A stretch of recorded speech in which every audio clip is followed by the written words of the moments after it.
As I've aged, one of the things I've really noticed online is this reappreciation of older graphics and the worlds that contain them.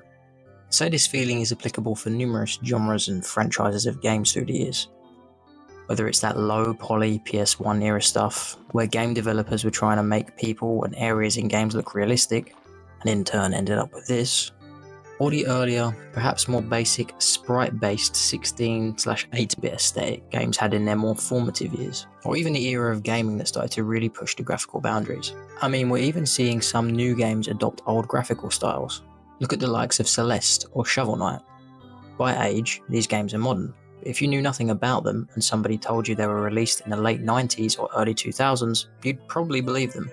Balatro, a roguelike poker game, is a pixel art game that includes a built-in CRT monitor filter. Back in the day, sprite-based games for CRT monitors were meticulously designed with the characteristics of CRT displays in mind. CRT monitors naturally added a level of detail and smoothness to the images displayed. This was due to their unique properties, such as scan lines, color blending, and a slight blur that softened the harsh edges of individual pixels. Consequently, sprites often appeared more vibrant and cohesive, enhancing the visual experience and making the games look better. This effect created a kind of built-in nostalgia filter that modern displays lack. When these games are viewed on today's crisp OLED or LCD screens, the sprites can look blocky and harsh, revealing every individual pixel in stark clarity. This difference in display technology is a significant yet often forgotten reason why many remember sprite-based games looking better in the past. The charm and aesthetic appeal of these games were inherently tied to the display technology of the era, and modern screens do not replicate that experience. Moving forward, I also recall when games consoles started becoming more powerful, game developers more creative, and consumers more hungry for more realistic looking games, especially around the late 360/PS3 era onwards. Remember how each Call of Duty got the hype it deserved for its time? Or maybe when open world games started to become a common thing, and their environments were praised by many upon their release. Look at games like GTA 5, Skyrim, Red Dead Redemption for example, or the one that stood out to me at the time, Far Cry 3. Released in 2012, I'd say this game still looks good today, and the Far Cry franchise has continued in popularity since the third installment's release. That being said, I also remember a time when games were, say, simple, perhaps linear even, and how we all really loved them. Maybe they were a platformer or first-person shooter which had you travelling from one side of the map to the other, dodging enemies or blowing up helicopters. Or perhaps there were open areas that required some form of puzzle solving in order to proceed. Now, maybe we look back on these games with such fondness due to nostalgia, or maybe it's because we got genuinely enthralled by their worlds. Let's find out.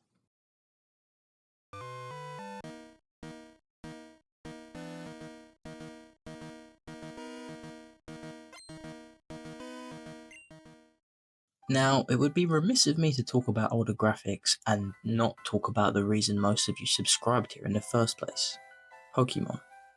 On the whole, it seems as though most Pokemon fans agree that the games were better when they were sprite-based. And I have to be honest, I don't think this is solely down to nostalgia.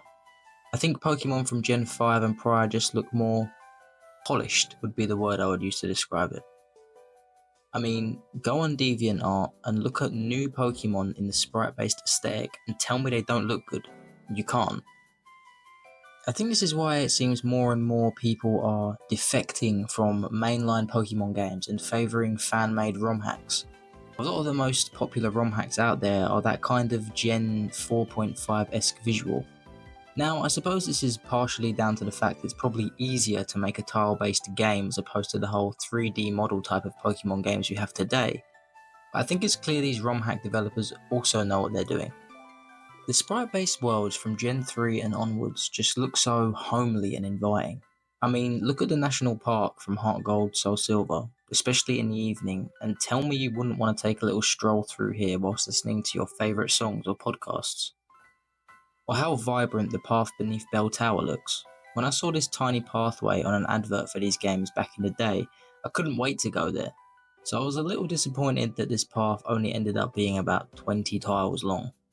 But that's not all that comes to mind when we think about sprite-based Pokemon. Sure, the landscapes make up the majority of what you see, but the Pokemon themselves also looked a lot better. Take Marshtomp for example. They turned this friendly, borderline derpy looking bipedal mud skipper into something that looks like it accidentally shit its pants when it farted. Look how soulless he is. Poor guy. And that's without mentioning the colour saturation that a lot of Pokemon suffer from in the 3D models. Sure, they've somewhat amended this in Scarlet and Violet, but prior to that, they really took away a lot of character from many Pokemon. Charizard was a bright orange in the past, he's now way too watered down in my opinion. And look at Lantern's shiny, it used to be a flattering, deep purple, now it's barely noticeable. I want to make it clear that this video isn't meant to be an attack on the newer Pokemon games, they are good in their own way. Sometimes it takes a few years for things to be appreciated fully. In the future, the current games will be the younger generation's nostalgia, and I think we should be wary of that. As I'm sure many of you have experienced from your own parents, opinions change with time. I've lost count how many times my dad has told me the music I listen to is shit, but he's quick to forget how his dad told him the exact same thing about the music he listened to, and I'll probably end up saying the exact same thing to my own kids. It's kind of funny how we become our parents. Going back to things taking a long time to be fully appreciated, look at Gen 5's Black and White. I can call to mind how negatively this generation was received at release, yet now a lot of people quite like this gen. The routes and areas of Gen 5 are also some of the most eye-catching routes in the franchise's history from my standpoint. Take Pinwheel Forest for example. It looks like a dingy, vegetated, wild Pokemon dominant area, and the addition of having to traverse over fallen trees really helped give this area a feel that it was undiscovered by many people. I know it's full of trainers, but stay with me. There's also Chargestone Cave. There have been countless caves in Pokemon games through the years, but none quite as cool as Chargestone Cave.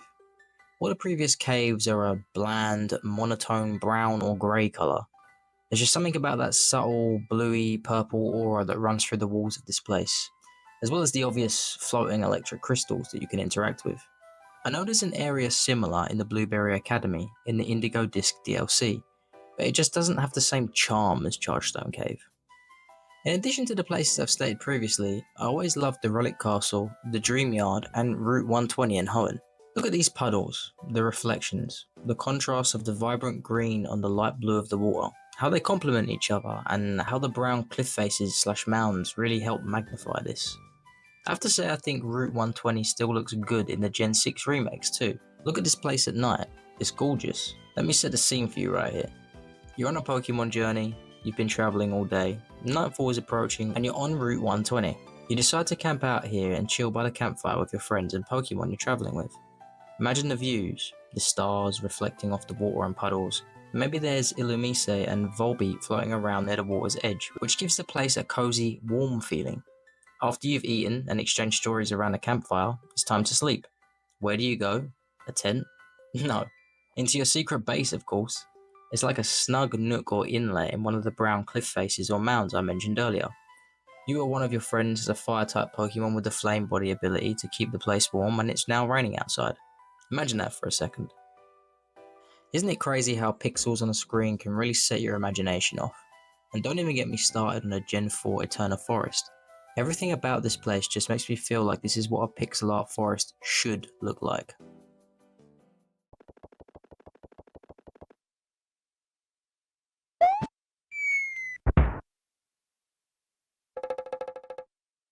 Now, all this being said, there are some games that look good in their original graphical formats and their remade or remastered styles.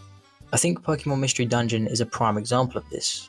The sprite-based Pokemon Mystery Dungeon games look so charming and captivating, but Pokemon Mystery Dungeon DX on the Switch looks just as good, if not better. I love how they went with something different, favouring a sort of watercolour-esque visual. It matches the homely feel of these games really well, and on top of that, it looks as if they've used this aesthetic to pay a subtle homage to the main menu art from the original games. Then there's video game franchises that look good regardless of their graphical appearance. Two spring to mind almost instantly for me: Mario and Zelda. Both the top-down and side-scrolling versions these franchises adopted in their early years look good, or at least worked for the time. We've had various renditions of Mario through the years, and I wouldn't say he's ever looked bad. I mean, sure, maybe the low poly depiction of everyone's favourite Italian plumber isn't the most flattering look he's ever had, but it's certainly not offensive. I think it also helps that Mario games are just inherently good.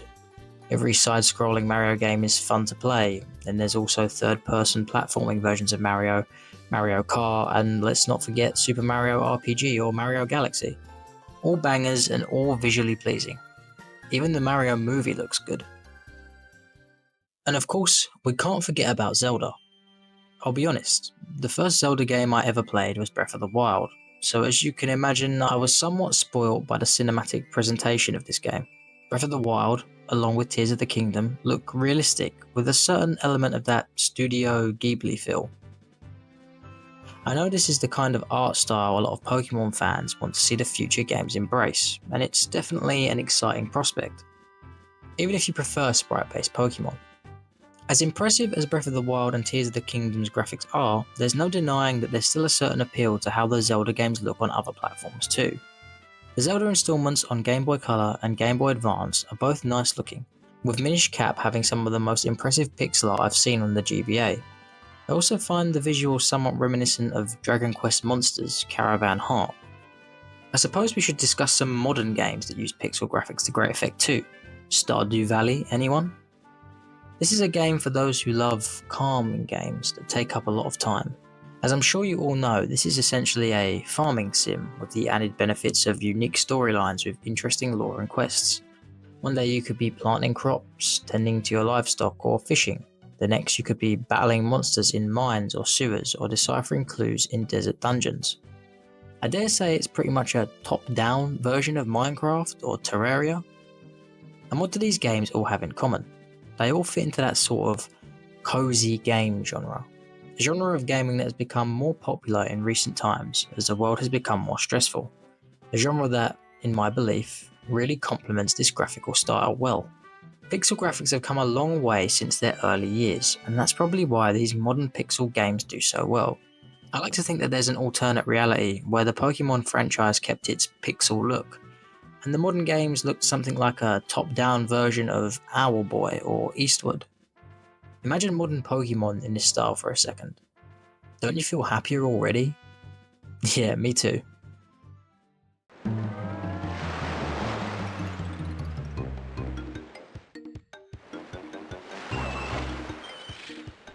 Obviously, games other than Pokemon exist, and believe it or not, I do in fact play games that aren't Pokemon. I actually started my journey into gaming with the Crash Bandicoot series. Remember the time of low poly platform console mascots? There was Crash Bandicoot himself, Sonic, Spyro, Mario, Croc, Banjo and Kazooie, the list goes on. There's a real feeling of sentiment for these guys, one, because they're from our past, and two, because of their appearance. Like, look at this low poly orange and yellow bellied weasel. Doesn't he just remind you of sitting on the floor in the living room of your family home, fretting over his well-being as you attempt to guide him to safety whilst being pursued by this, now, not so terrifying blocky mess that was this polar bear? For many of us, I'm sure this was our first taste of anxiety. If only it ended there. A lot of these low poly platformer games were some of our favourites back in the day and all had some of the simplest mechanics. Move from one side of the level to the other whilst jumping, attacking, ducking, sliding, and in some cases gliding your way past enemies. There'd usually be 5 regular levels that led onto a boss battle, as well as the staple level either underwater or in the sewers for some reason. However, given the graphical limitations of consoles around this time, a lot of these games still looked really tidy. The first level of the original Crash Bandicoot is thematically solid. The whole Aztec jungle theme is portrayed really well. The colours aren't necessarily vibrant or bright at all, more subtle, but are still visually sound. The levels inside the temples are poorly lit, drab environments, yet somehow do a great job of presenting what we think of when we think temple interior. That's without forgetting those staple sewer and underwater levels either. Look at this place. When I played these games back in the day, it had me thinking that sewers actually looked like this. And after I played Crash Team Racing for the first time, I was convinced that there was, like, rats, mice, or forgotten toys driving little cars around in the real sewer pipes underneath my house or street. I miss the imagination these games used to instill in you. I mean, sure, it was because we were naive kids, but it's still a cool memory. And of course, I'm more than aware that From an objective sense, this aesthetic has aged like milk in comparison to the sprite-based visuals we spoke about earlier. While the PS1 and N64 era may be long past, the low poly graphics that define it continue to echo today. They remind us of a pivotal time in gaming history when creativity triumphed over technological constraints, and they continue to inspire new generations of gamers and developers alike. There's actually numerous designers on Instagram or Twitter who make little snippets of video in this graphic style, so I think that just goes to show that there's still a soft spot for it. Obviously, this is partially down to nostalgia, however I do think there is something about this aesthetic that makes it so rousing to us. I'm sure a lot of these developers were trying to make these games look as realistic as possible, but their efforts were scuppered by the limitations of the technology at the time, which in turn created this new aesthetic. I think this is further proof that sometimes things need time to be fully appreciated. Part of the reason the original Silent Hill is so beloved is due to the graphical style. The limitations of the console hardware at the time meant that developers had to get creative with ways to mitigate said limitations. Silent Hill uses a third-person view with real-time rendering of the 3D environments. From what I understand, these consoles had a fairly short depth of field, so they didn't have the processing power to render everything in front of you in advance. So the developers used fog and darkness to muddle the graphics and pop-ins, which in return helped set up the atmosphere and eeriness of the game. There's something about the graphics and genre of Silent Hill that combined to form the perfect marriage. The unnatural, conspicuous appearance of the characters and the world really add to the horror scene that the game is trying to set. In the game, the fog represents the blurring between dream and reality, which is said to cause the physical manifestations of delusions. It's cool how they find a way to give lore to the fog, as well as use it to disguise limitation issues. Plenty of other horror games from this era do similar things with darkness too. You can't see too far in front of you at any given time, so when you encounter monsters, it really gives you a good jump scare. Another thing this era of gaming seemed to really get right was skyboxes. No, not those. Look at this sky from Mario 64, how the sea and sky meet, and make you wonder what's beyond the horizon. Or perhaps the most iconic one from this game, the shining sun above these little quaint Italian-looking villas. Who lives here, and why do they look so real in such a clearly fictional world? Then there's these absolute bangers from the Spyro games. That purple tinge to everything just gives us a real sense of wonder and fantasy. And don't get me started on floating worlds. Floating worlds really felt like a core set piece of these old school low poly platform games. I kinda miss them. But seriously though, look at this. How much cooler does this blue water look with the green grass on a purpley, pinky background? We don't see this kind of thing anymore. This too, from Jak and Daxter. I know this franchise was on the PS2 and not the PS1, but still, you can see Fire Canyon and Rock Village from here. The faint yellowing of the skyline and fog makes those mountains in the background look really far away. As well as home console games, this graphical style also reminds me of arcade games. In the UK, there are various seaside towns that have arcades in them. I used to frequently visit these places when I was a kid because this is where my family and I would usually go on holiday. Most of the machines were pretty dated, and that's why I affiliate them with this whole low poly style.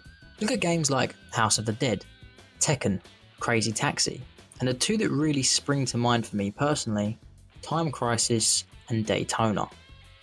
Firstly, just look at this machine. I was probably like 8 or 9 when I used to play this game with either my dad or brother. Obviously, I was always the red guy with the red gun. Look at these environments. It's like being in a Die Hard movie. The popping up and down from cover and shooting enemies, the over-the-top explosions and character deaths. It's all so nostalgic, and the character designs of the two protagonists, well, they're cool as f***. I want this guy's jacket. We can't forget Daytona. I always thought the unit this game came in was sick. The adjustable seat, pedals, wheel and gear stick along with the bright banner above the screens just help with the immersion. Combine that with the visuals and these blocky cars, it all looks so cool. The courses and tracks look amazing too for the graphical style. The grey asphalt, the bright blue skies and the green over the grass or foliage all display harmoniously. They even added drifting to this game to give it a more arcadey feel. My brother and I used to play a game on the PS2 called Road Trip Adventure, and I always found these games reminded me of one another, even though the latter is about Japanese toy racing cars. That being said, I think this is something that's applicable to real life. Look how much character older cars had. Modern cars are also samey and boring. They're kind of corporate, if that makes sense. But these boys are the easygoing, fun type that still have a sense of joy and wonder. Also, this is definitely a PSA to bring back pop-up headlights. Sure, there are a lot of people that don't care for this aesthetic, and I'm glad we've moved far past it. But without this, we wouldn't have what we have today. I'd love to see some new games adopt this style of presentation the same way modern pixel art games exist. This graphical era may be long past, but the nostalgia for these low-poly wonders is not just about the graphics themselves, but the memories and emotions they evoke, ensuring their legacy lives on.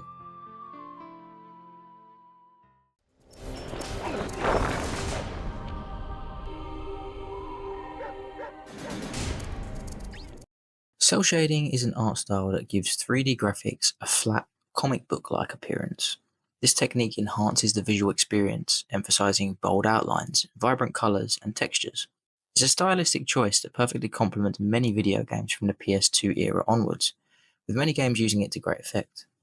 Jet Set Radio, Digimon World Data Squad, Afro Samurai, and the 3DS era of Pokemon games all fall into this category. One game from the cel shading period sticks out like no other to me personally, however. The Sly Raccoon series' playful and whimsical narrative matches this aesthetic perfectly if you ask me. The first game in this series, Sly Cooper and the Thievius Raccoonus, released in 2002 and was a pioneer in using cel shading to create a distinct visual identity. I don't think this choice was just about aesthetics though.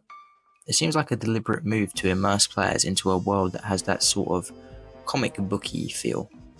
The running theme with cel-shaded video games is usually thick outlines around characters and objects, combined with vibrant, flat colours, which are this game's entire visual premise. This choice of graphics really gives the game a timeless quality that still holds up today. The sequels of this game, Sly 2, Band of Thieves, and Sly 3, Honor Among Thieves, built upon the foundation laid by the first game, introducing more refined character models, while still retaining that signature cel-shaded charm. I used to love sitting either on the floor or on the top bunk of my bed in the bedroom I shared with my brother at the time, watching him play this when I was around 6 or 7. How the cel-shaded environments of cartoonish real-world locations looked so amazing. Take the markets of India or the mystical temples of China for example. To a 6-year-old me, these places just looked so cool. Then couple this with 3 main characters that are all great in their own way, with different in-game uses, and voila, a genuinely perfect set of games, especially for the genre and time. There's a certain feel of Saturday morning cartoon to this aesthetic and the game's narrative. In the first level, you're in Paris, at night, and you're plotting to foil the money-making schemes of a fraudulent art dealer who goes by the form of a lizard, in order to retrieve a part of Clockwork, a robotic owl that is responsible for making Sly an orphan. If this had been a cartoon series back in the day, don't lie, you probably would have watched it.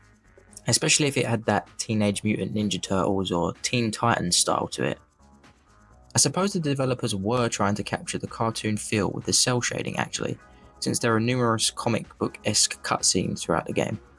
Cel shading also enhances the gameplay mechanics too. The high contrast between light and dark areas makes stealth gameplay more intuitive. So when you're playing, you can actually decide when to hide and when to strike. Let's head back to the Zelda franchise for a second too, with Wind Waker. When this game was released in 2002, it was met with mixed reactions due to its dramatic departure from the more realistic graphics of its predecessor, Ocarina of Time.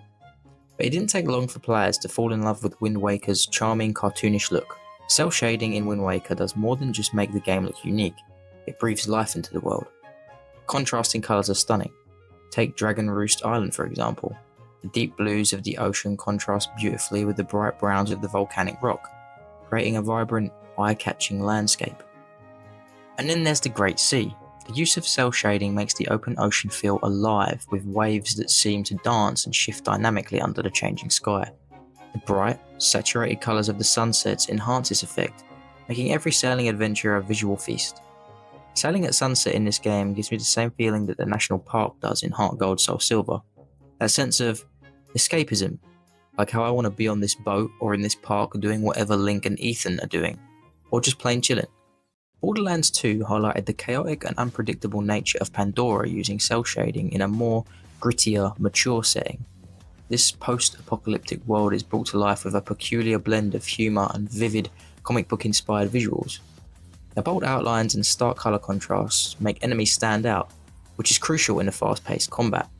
And no special abilities, so satisfying to watch. The cell shading amps up the explosions, elemental attacks and more, turning every fight into a spectacle. I used to love blowing stuff up in this game, there's a certain Mad Max feel to it. Finally, let's grind our way into perhaps the most iconic cell-shaded video game of all time, Jet Set Radio. It's literally the first game that comes up when you Google cell-shaded video games. This game dropped in 2000 and was one of the first to really nail the aesthetic. Set in the futuristic city of Tokyoto, it's all about that rebellious street art vibe. When you think street art and rebellion, you almost automatically think graffiti and skateboarding or rollerblading. The colours here are off the charts. Neon greens, electric blues, bold yellows. Every corner of the city is a burst of energy. I'm sure many of you spend hours in this game just exploring or finding new spots to tag and trick. The cell shading makes everything pop, from the graffiti to the characters, giving the game a real comic book feel. I'm sensing a real theme with cell shading and comic books in this section. The characters look like they jumped straight out of a manga, with their exaggerated features and slick moves, matching the game's hyped soundtrack. That's without mentioning how cell shading also complements the traditional Shinto art style in Okami too. This game looks like a painting that's come to life. Whether it's the whimsical seas of Wind Waker, the vibrant streets of Jet Set Radio, the Saturday morning cartoon world of Sly Raccoon, or the chaotic landscapes of Borderlands 2, cell shading adds a special touch that makes these games so unforgettable.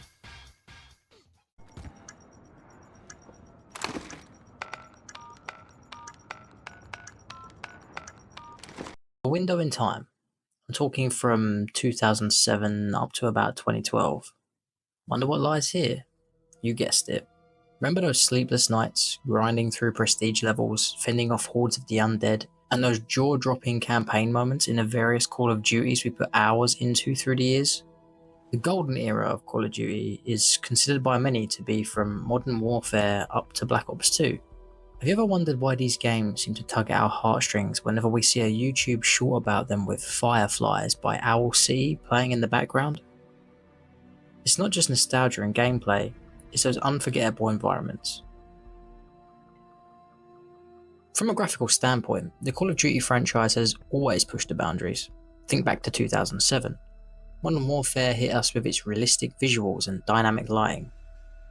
Despite every level being basically one colour, the detail in environments like the Middle Eastern city in Shock and Awe, or the eerie wastelands of Pripyat in All Gillied Up, were groundbreaking for the time. I remember this mission being such a change of pace compared to the rest of the game. Like, who else got chills lying prone in the tall grass whilst trying to snake through an enemy patrol, or sneaking beneath the trucks and cars of Captain Macmillan's so-called convention? And of course, we can't forget the multiplayer aspect of these games either. The countless hours spent on maps such as Crash, Nuketown, Terminal and Hijacked. Each map had its own vibe and its own set of memories. I'm sure many of us loved the chaotic close quarters aspect of Nuketown and Shipment, while others favoured perhaps more strategic, sniper-friendly maps like Crash, Estate or Overgrown.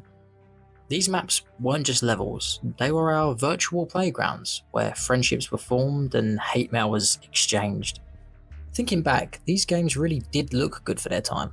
Take the various levels in the Vietnamese jungles in Black Ops 1, or even the cave in which Mason, Woods and Bowman have to play a game of Russian roulette in order to escape from their captors, or how grim yet action-packed the entire mission of Vorkuta is. It really could be something from a Hollywood movie. The horror-inducing elements of World at War's zombie mode sure left a lasting impression on so many of us. Take Not the Untoten, such a simple map, but man did it pack a punch. Which would be a good pun if you could actually upgrade here. The dark, eerie atmosphere, the flickering lights, and the tight, claustrophobic feel this place had was unmatched. The developers really did a great job of making us feel as though we'd been dropped straight into a horror movie. The game was set during World War II, so everything had this gritty, war-torn look. Again, the graphics were amazing and still look good today. I remember developing strategies to try and outlast the never-ending waves of undead here, like keeping the stairs blocked and standing in this corner spraying in one direction with all your pals. I think part of what made zombies so special and intriguing to many of us back in the day was that this game mode was somewhat of a mini-game, given that it was only unlocked once you'd completed the entire campaign. Given the unexpected success of Nacht der Untoten, several more zombie maps were released over the following 12 months after the game's release, with the first being Verrückt. Verrückt is the German word for insane or crazy, which is aptly fitting given that this map is a World War II mental institution. The devs really cranked the creep factor up to 11 on this one. The broken furniture, the eerie graffiti, and those unsettling sound effects really create a feeling of isolation and helplessness. And then to top it all off, you're separated from your teammates at the very start. These menacing screams, drill noises, and the oddly terrifying crying baby sounds just make you wonder what horrors happened within these walls.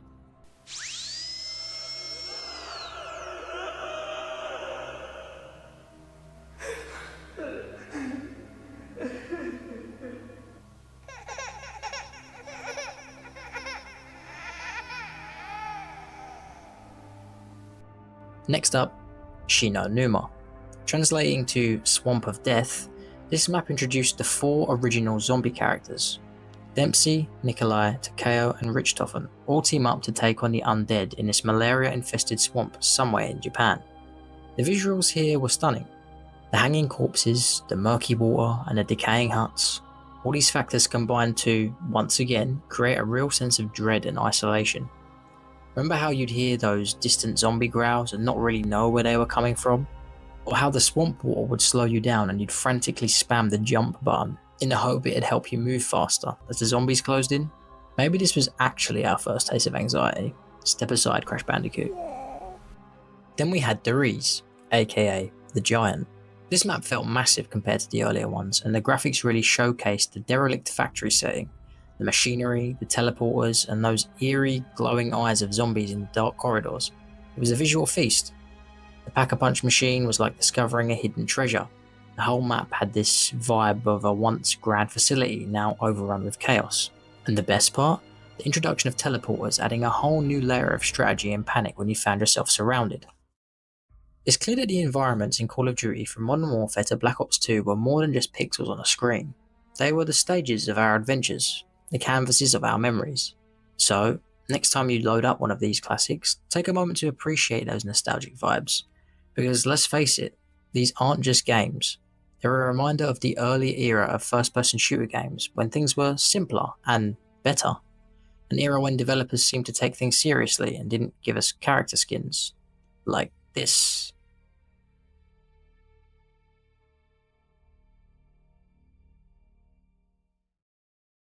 Alright, I've got one more game to talk about before I start wrapping things up. Thanks for sticking around this far. As mentioned in the intro, Far Cry 3 was considered groundbreaking for its time.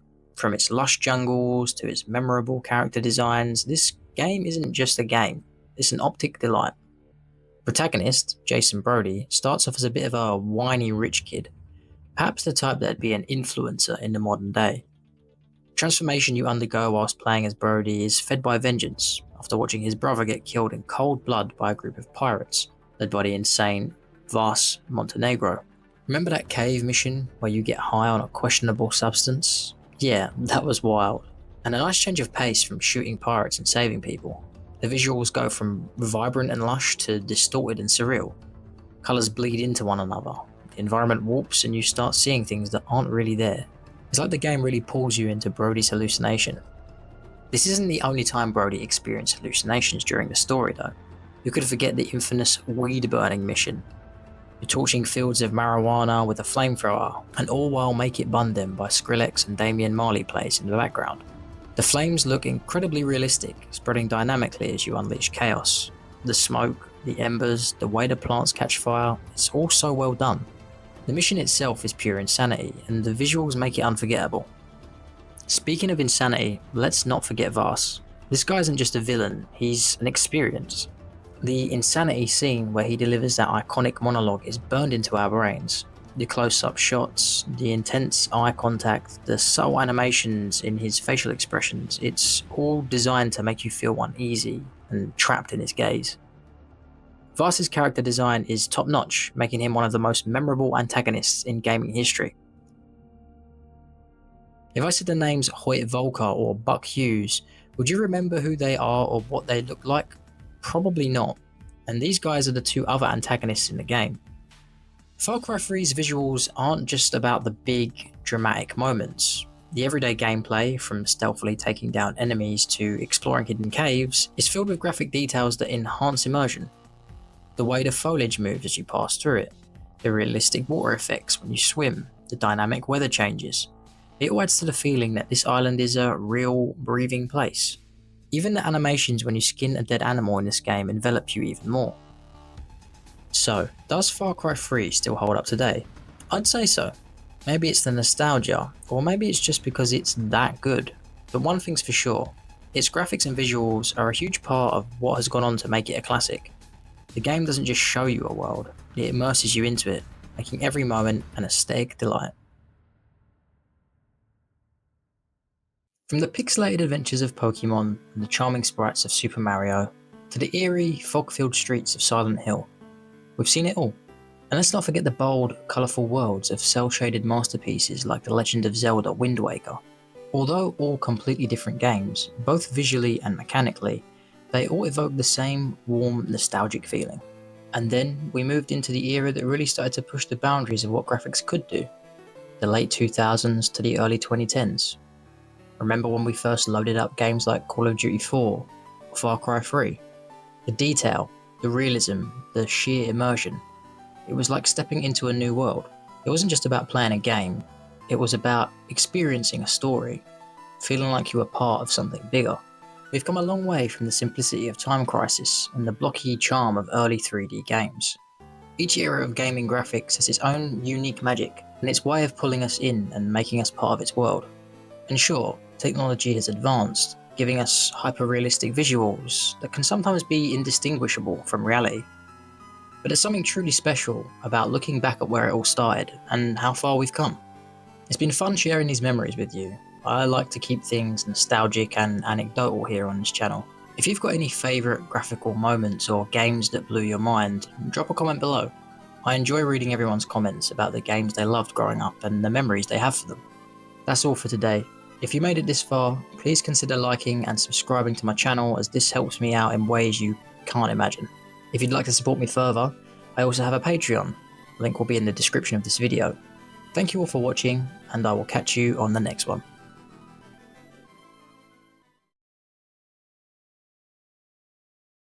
Come on. Is this ducklet? I don't know what colour ducklet is. The shiny. It'd be cool if it was there. He's eyeing up. We're wearing the same shorts, bro.